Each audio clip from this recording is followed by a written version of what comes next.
थाना सदर बाजार पुलिस व स्वाट सर्विलांस की संयुक्त टीम द्वारा ज्वेलरी शोरूम कैरेटरलेन में हुई चोरी की बड़ी घटना का खुलासा करते हुए 5 अभियुक्तों को गिरफ्तार किया गया। कब्जे से हीरे व सोने के आभूषण कीमत करीब 3 करोड़ रुपए व 45,100 रुपए नगद बरामद, जिनके संबंध में पुलिस उप महानिरीक्षक पुलिस वरिष्ठ पुलिस अधीक्षक सहारनपुर द्वारा दी गई। बहुत इंटरेस्टिंग मामला था। ये थाना सदर बाजार में जो ज्वेलरी शोरूम था कैरेटलेन का, उसमें 23 तारीख को जो चोरी की एक बड़ी घटना हुई थी, उसमें आज इसका खुलासा किया जा रहा है, जिसमें 5 अभियुक्तों को गिरफ्तार किया गया है। वह हीरे व सोने के आभूषण जो जिनकी मार्केट प्राइस MRP 3 करोड़ रुपए के आसपास बताई जा रही है, वो बरामद हुए हैं और साथ में 45,100 रुपये बरामद हुए हैं। जिसमें बरामदगी का जो विवरण है, उसमें 9 नेकलेस, 67 ब्रेसलेट, 17 मंगलसूत्र, 32 जोड़ी ईयररिंग, 2 गले के सेट और ईयररिंग, 18 पेंडेंट, 3 चार्म्स, 90 अंगूठी, 32 चेन, 11 चूड़ी और 45,100 रुपये बरामद हुए हैं। इसके अलावा 40 पीस आभूषण जो है पीली धातु के भी मिले हैं, जिसकी वेरासिटी चेक कराई जा रही है।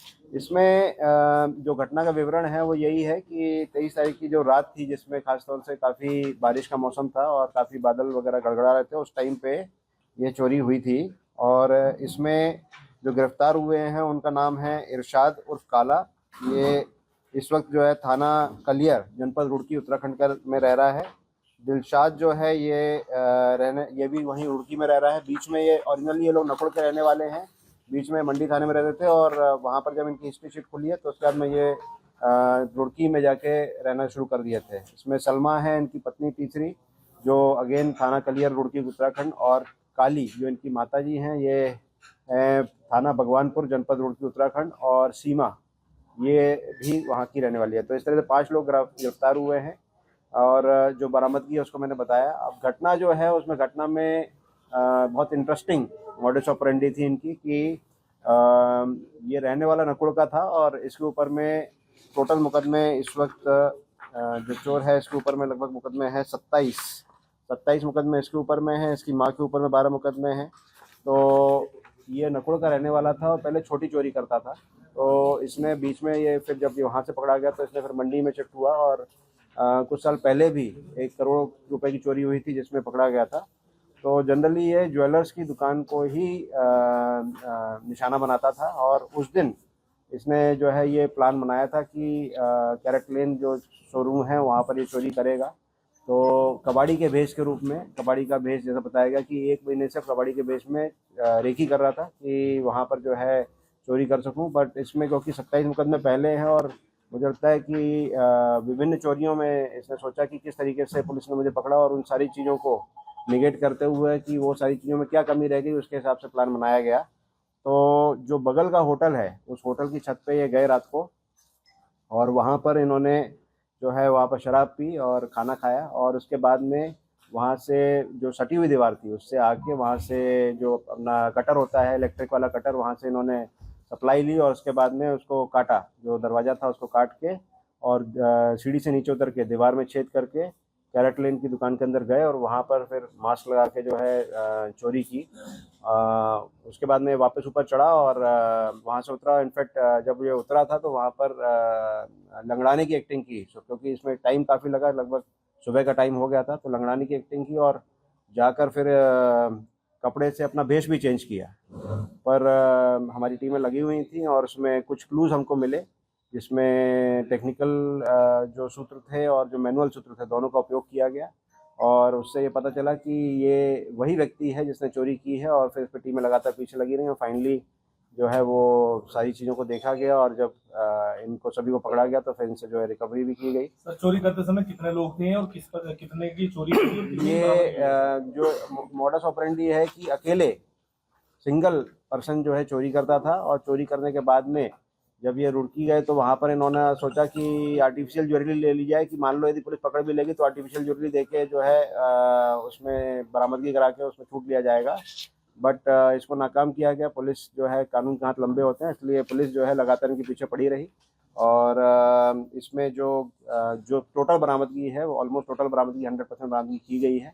और इसमें जो पुराने मुकदमे हैं उन मुकदमों को भी देखा जा रहा है कि उन मुकदमों से भी कोई माल यदि संबंधित हो और इसमें गैंगस्टर की कार्रवाई भी हम लोग कर रहे हैं और फास्ट कन्विक्शन, जो बाकी सारे मामले हैं उनमें फास्ट कन्विक्शन भी कराया जा रहा है।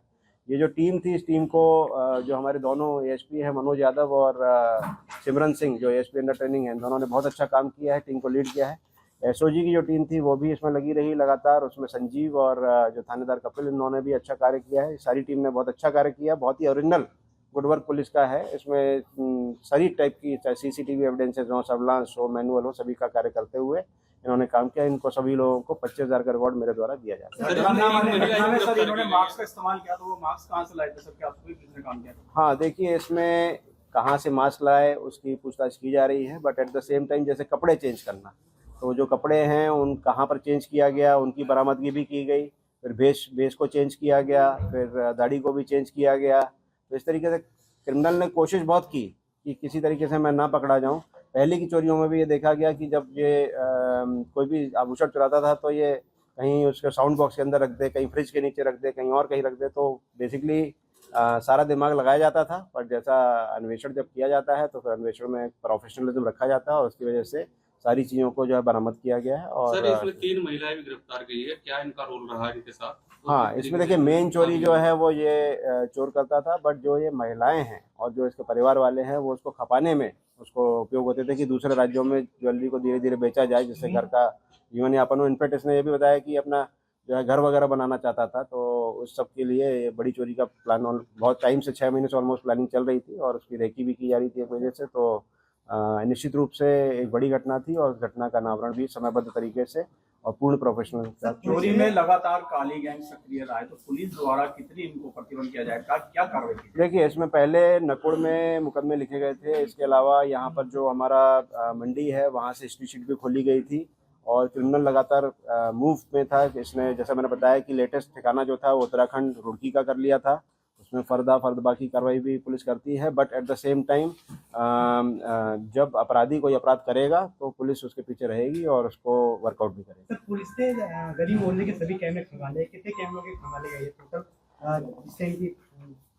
इसमें कैमरे जो थे पूरे शहर के और उत्तराखंड से लेके आगे रुड़की हरिद्वार तक के कैमरे खंगाले गए। इसमें देहरादून पुलिस और हरिद्वार पुलिस दोनों की भी मदद ली गई और ऑलमोस्ट 2000 के ऊपर कैमरे जो है पुलिस ने इसमें खंगाले। फाइनली जो है वो मैनुअल, सर्विलांस और सीसीटीवी तीनों के माध्यम से। सर, क्या कोई शोरूम का बंदा भी इसमें इन्वॉल्व था? अभी तक जो इन्वेस्टिगेशन हुई उसमें इस तरह की कोई बात नहीं आई है, बट क्योंकि इन्वेस्टिगेशन अभी जारी है तो इसमें हमारा प्रयास ये है कि अब इसमें जल्द इनको कन्विक्शन कराया गया जिससे इनको सजा मिले और इसमें गैंगस्टर की कार्रवाई भी इसी महीने में कराई जाएगी। सर, दरवाजे तोड़े गए हैं, दरवाजे तोड़े गए उस समय, उस घटना में दरवाजे कहाँ तोड़े गए? क्या एक व्यक्ति जो अभी तक की इन्वेस्टिगेशन है बड़ा क्लियर है कि एक व्यक्ति ने जो है वो, क्योंकि पूरी रात लगाई है, रात में ही ये वहाँ पे मौके पे ऊपर आ गया था और उसने जो है जो कटर का काम किया वो भी रात में ही किया, जो पास वाले होटल से इलेक्ट्रिक सप्लाई ली और उसके बाद में दीवार तोड़ने का काम भी अकेले किया। इस वजह से सुबह हो गई, तो काफ़ी लंबा समय रहे वहाँ पर और क्योंकि उस दिन आवाज़ काफ़ी थी, काफ़ी बादल जो था उनकी गड़गड़ाहट थी, इस वजह से चोरी करने का मौका मिला। ठीक है सर। दोबारा सर, शुरुआत वाली